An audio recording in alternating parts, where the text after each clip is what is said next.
ओम शांती. आज 18/11/2020 ची मुरली आहे. आजच्या मुरलीचे सार आहे, गोड मुलांनो, आता तुम्ही सत्य बाबाद्वारे सत्य देवता बनत आहात. म्हणून सतयुगामध्ये सत्संग करण्याची गरज नाही. प्रश्न आहे, सतयुगामध्ये देवतांकडून कोणतेही विकर्म होत नाहीत, याचे कारण काय? उत्तर, कारण त्यांना सत्य बाबांचे वरदान मिळाले आहे. विकर्म तेव्हा होतात जेव्हा रावणाचा श्राप मिळतो. सतयुग त्रेतामध्ये सद्गती आहे, त्यावेळी दुर्गतीचे नाव नसते. तिथे विकारच नसतात, म्हणून विकर्म होत नाहीत. द्वापर कलियुगामध्ये सर्वांची दुर्गती होते, म्हणून विकर्म होत राहतात. ह्या पण समजून घेण्याच्या गोष्टी आहेत. ओम शांती. गोड गोड आत्मिक मुलांसाठी बाबा समजावत आहेत. हे सर्वोच्च पिता पण आहेत, सर्वोच्च शिक्षक पण आहेत व सर्वोच्च सद्गुरू पण आहेत. बाबांची अशी महिमा सांगितल्यावर आपोआपच सिद्ध होते की कृष्ण कोणाचा पिता होऊ शकत नाही. तो तर लहान मुलगा सतयुगाचा राजकुमार आहे. तो कोणाचा शिक्षक पण होऊ शकत नाही, कारण तो स्वतःच शिक्षकांकडून शिकतो. स्वर्गामध्ये गुरु नसतात, कारण तिथे सर्व सद्गतीमध्ये आहेत. अर्धा कल्प सद्गती आहे, अर्धा कल्प दुर्गती आहे. तिथे तर सर्व सद्गतीमध्ये आहेत, त्यामुळे तिथे या ज्ञानाची गरज राहत नाही. सद्गती हे नावच नसते, कारण ज्ञानामुळे 21 जन्मांसाठी सद्गती प्राप्त होते. द्वापरपासून कलियुग अंतापर्यंत दुर्गती होते. मग कृष्ण द्वापरमध्ये कसा काय येऊ शकणार, हे पण कुणाच्या लक्षात येत नाही. प्रत्येक गोष्टीमध्ये बरेच रहस्य भरलेले आहेत, जे समजून घेणे फार जरुरी आहे. बाबा सर्वोच्च पिता, सर्वोच्च शिक्षक आहेत. इंग्रजीमध्ये सुप्रीम असे म्हटले जाते. इंग्रजी अक्षर काही चांगली आहेत, जसे ड्रामा अक्षर आहे. ड्रामा नाटकाला म्हणत नाहीत, नाटकामध्ये तर अदलाबदल होते. हे सृष्टीचे चक्र फिरत आहे असे म्हणतात. परंतु कसे फिरते, हुबेहूब फिरते का काही बदल होतात, हे कोणालाच माहीत नाही. असे म्हणतात सुद्धा की जे बनलेले आहे ते पुन्हा बनत आहे. जरूर हा कोणता तरी खेळ आहे, ज्याचे चक्र चालू राहते.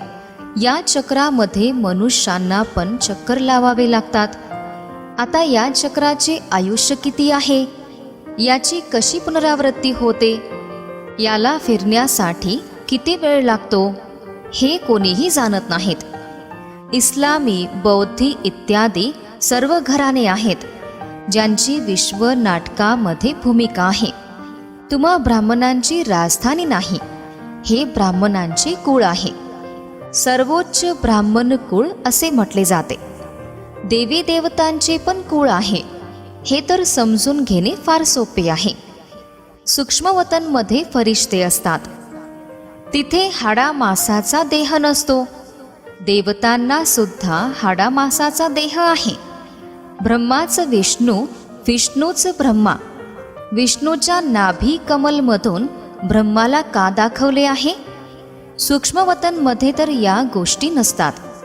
तिथे कोणी सोनार पण नसतात, त्यामुळे ब्रह्माला पांढऱ्या पोशाखामध्ये ब्राह्मण रूपात दाखवले आहे. ब्रह्मा बऱ्याच जन्मानंतर शेवटच्या जन्मात साधारण मनुष्याच्या रूपात गरीब झाले आहेत. यावेळी खादीचे कपडे आहेत.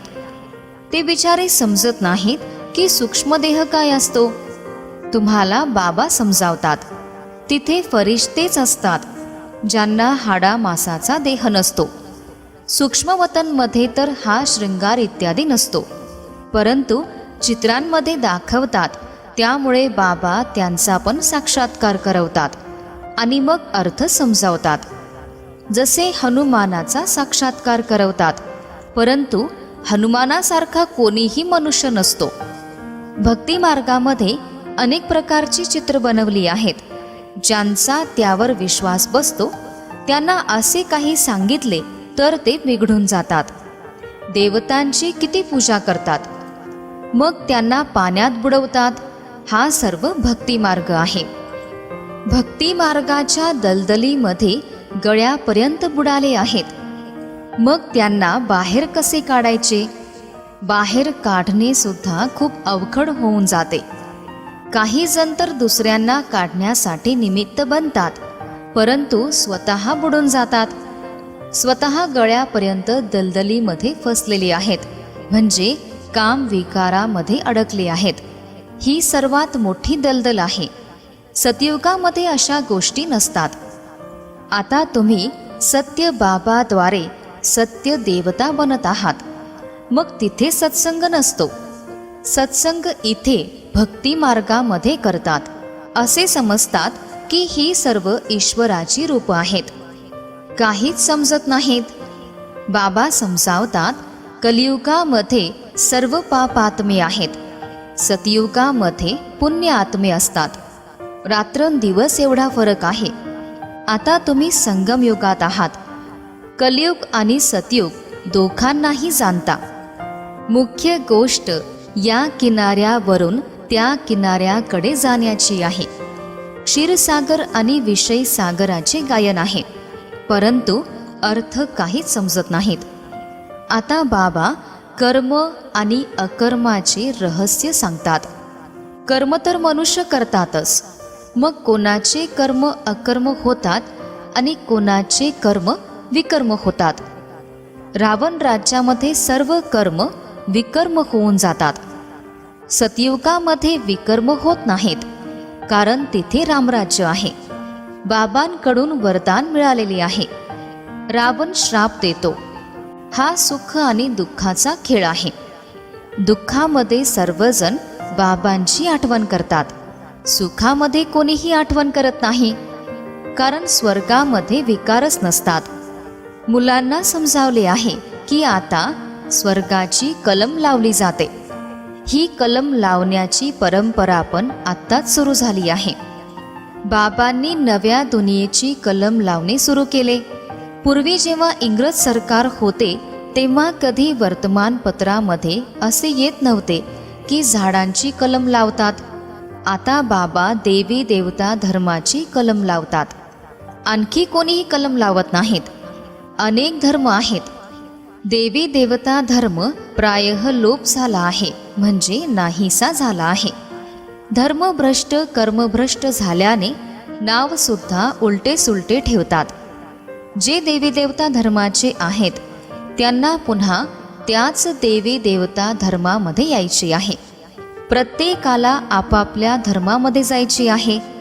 ख्रिश्चन धर्मातून निघून मग देवी देवता धर्मामध्ये येऊ शकत नाहीत.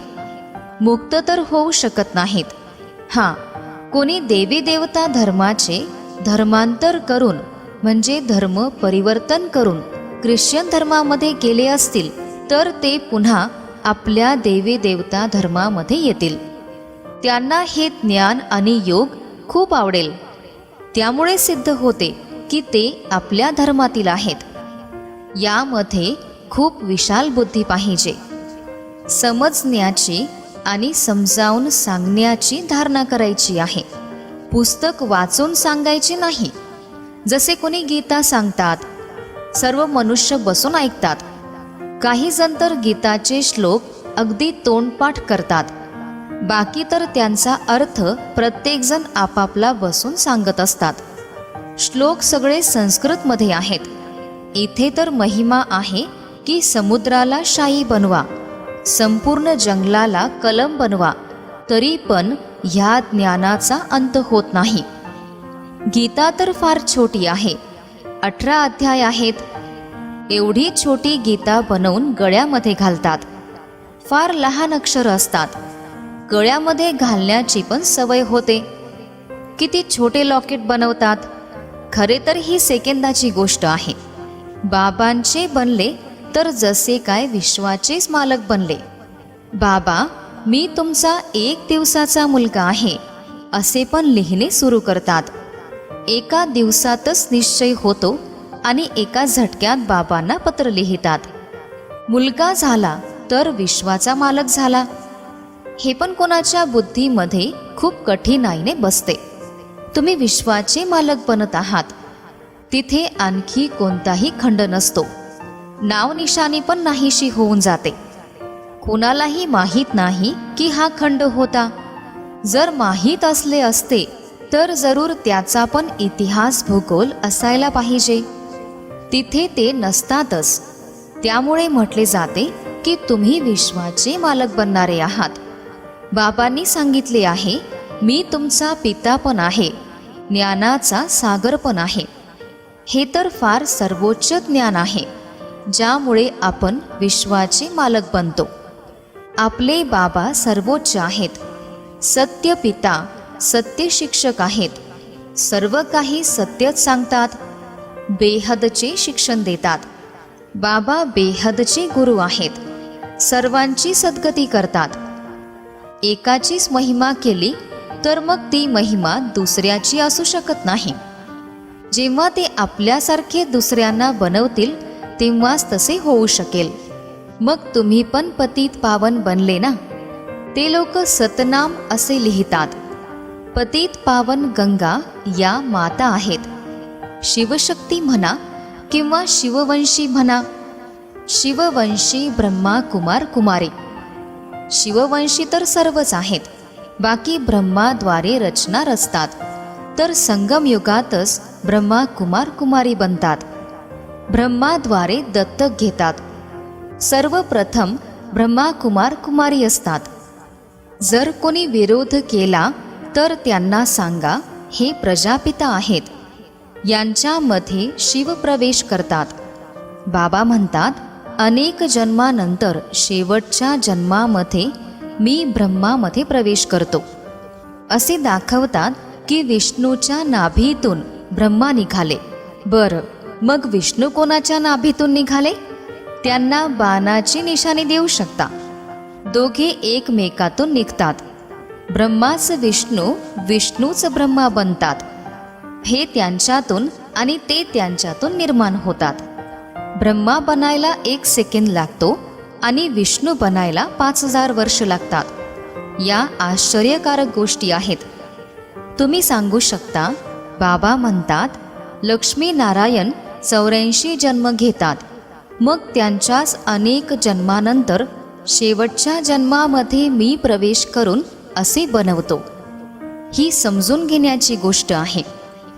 तुम्ही समजून घ्या की यांना ब्रह्मा का म्हटले जाते. संपूर्ण दुनियेला दाखवण्यासाठी हे चित्र बनवले आहेत. आपण समजावू शकतो. समजून घेणारे समजतील आणि न समजून घेणाऱ्यांसाठी म्हटले जाते की हे आपल्या कुळाचे नाहीत. ते बिचारे जरी स्वर्गात आले तरी प्रजेमध्ये येतील. आपल्यासाठी तर सर्व बिचारेच आहेत. गरिबांना बिचारे म्हटले जाते. किती ज्ञान मुद्दे मुलांना धारण करायची आहेत. अशा विषयांवर भाषण करावे लागते. हे विषय काही कमी नाहीत. प्रजापिता ब्रह्मा आणि सरस्वती यांच्या 4 भुजा दाखवतात. 2 भुजा मुलीच्या आहेत. ते युगल तर नाहीत. खरे युगल तर विष्णूच आहेत. ब्रह्माची मुलगी सरस्वती आहे. शंकराला पण युगल नाही. त्यामुळे शिवशंकर म्हटले जाते. आता शंकर काय करतात? विनाश तर ॲटॉमिक बॉम्ब्सद्वारे होतो. बाबा कसे मुलांचा मृत्यू करतील? हे तर पाप होऊन जाईल ना. बाबा तर सर्वांना शांतीधाममध्ये वापस घेऊन जातात. कोणतीही मेहनत नाही. हिसाब किताब पूर्ण करून सर्वजण घरी म्हणजे परमधामला जातात. कारण ही विनाशाची वेळ आहे. बाबा सेवा करण्यासाठी येतात. सर्वांची सद्गती करतात. तुम्ही पण आधी गतीमध्ये व नंतर सद्गतीमध्ये जाता. या समजून घेण्याच्या गोष्टी आहेत. या गोष्टींना कोणीही समजत नाहीत.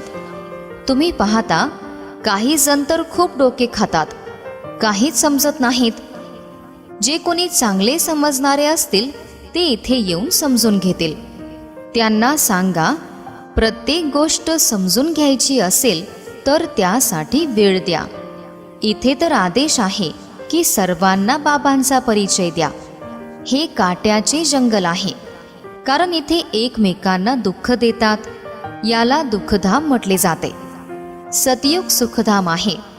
दुःखधामापासून सुखधाम कसे बनते हे तुम्हाला समजावतात. लक्ष्मीनारायण सुखधाममध्ये होते, मग ते 84 जन्म घेऊन दुःखधाममध्ये आले आहेत.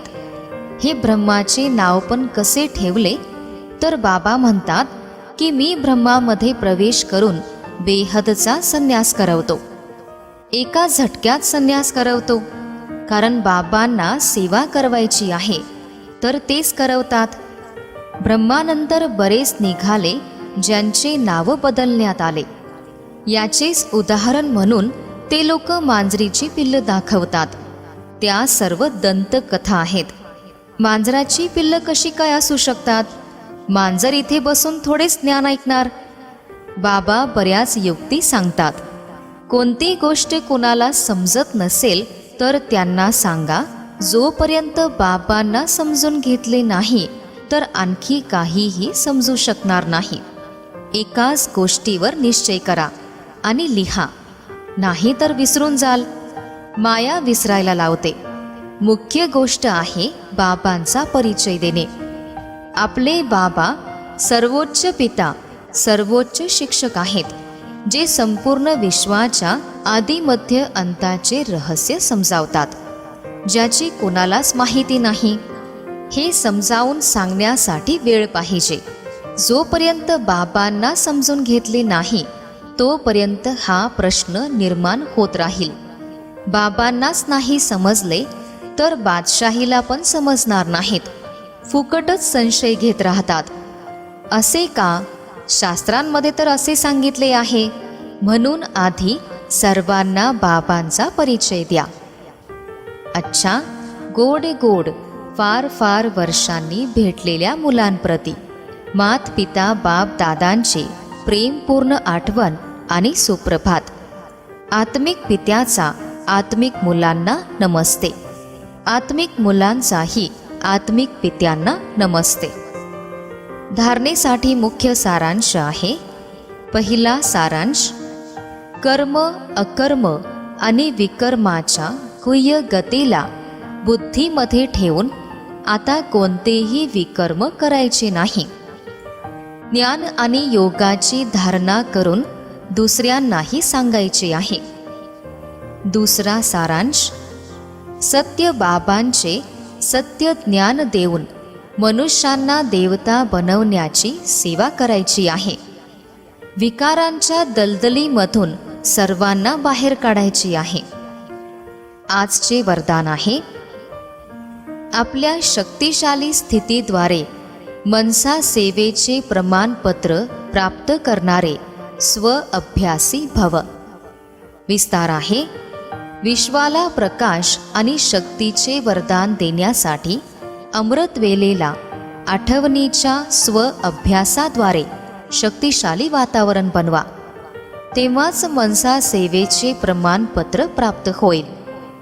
शेवटच्या वेळी मनसाद्वारेच नजरेद्वारे शांत करण्याची, आपल्या वृत्तीद्वारे त्यांच्या वृत्तीला बदलण्याची सेवा करायची आहे. आपल्या श्रेष्ठ स्मृतीद्वारे सर्वांना समर्थ बनवा. जेव्हा असा प्रकाश आणि शक्ती देण्याचा अभ्यास करणार तेव्हाच निर्विघ्न वातावरण बनेल आणि हा किल्ला मजबूत होईल. आजचे बोधवाक्य आहे, समजदार तोच आहे जो मन वचन कर्म तिन्ही सेवा एकत्र करतो. ओम शांती.